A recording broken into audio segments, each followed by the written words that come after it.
కాకినాడ ప్రభుత్వ ఆసుపత్రిలో నెలకొన్న సమస్యలను లిఖితపూర్వకంగా కాకినాడ జిల్లా కలెక్టర్ జె నివాస్ కు తెలియజేయడం జరిగిందని ఆసుపత్రి అభివృద్ధి కమిటీ సభ్యులు బొడ్డు వెంకటరమణ తెలిపారు. బుధవారం ఆయన మీడియాతో మాట్లాడుతూ కాకినాడ ప్రభుత్వ ఆసుపత్రిలో నెలకొన్న సమస్యలను పరిష్కరించాలని కోరుతూ ఇచ్చిన వినతికి కలెక్టర్ జె నివాస్ స్పందించి చర్యలు తీసుకోవడం అభినందనీయమని చెప్పారు.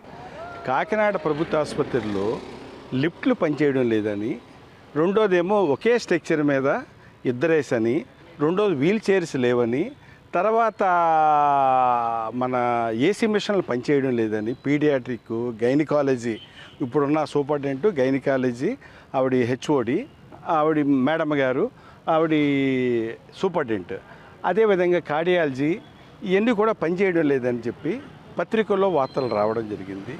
నేను 20 తారీఖు, 21, 23 ఈ వార్తల క్లిప్పింగ్తో సహా నేను మన జిల్లా కలెక్టర్ గారికి, నివాస్ గారికి అందివ్వడం జరిగింది. ఆయన లిఫ్ట్లు బాగు చేస్తారని చెప్పారు. సార్, ఈ సమస్య అస్తమాలు కూడా బాగు చేయడం, రిపేర్ రావడం జరుగుతుంది.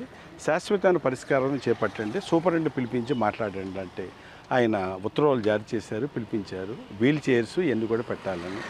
అదేవిధంగా ఇక్కడ న్యూరో సర్జరీ, ఎమర్జెన్సీ వార్డు అక్కడ కూడా లిఫ్ట్ ఈజ్ నాట్ వర్కింగ్. ఈ విషయాన్ని కూడా నేను ఉన్నతాధికారుల దగ్గర తీసుకొచ్చాను, సూపరింటెండెంట్ గారి దగ్గర తీసుకొచ్చాను, కలెక్టర్ గారి తీసుకొచ్చాను, డిఎంఈ నర్సింగ్ గారు కూడా తీసుకొచ్చాను. దాని విషయం మీద కలెక్టర్ గారు స్పందించి తక్షణం కొద్ది రోజుల్లో నేను లిఫ్ట్లు ఏర్పాట్లు చేస్తానని దేవుడిలాగా జిల్లా కలెక్టర్ గారు హామీ ఇచ్చినందుకు, చేయిస్తున్నందుకు ధన్యవాదాలు.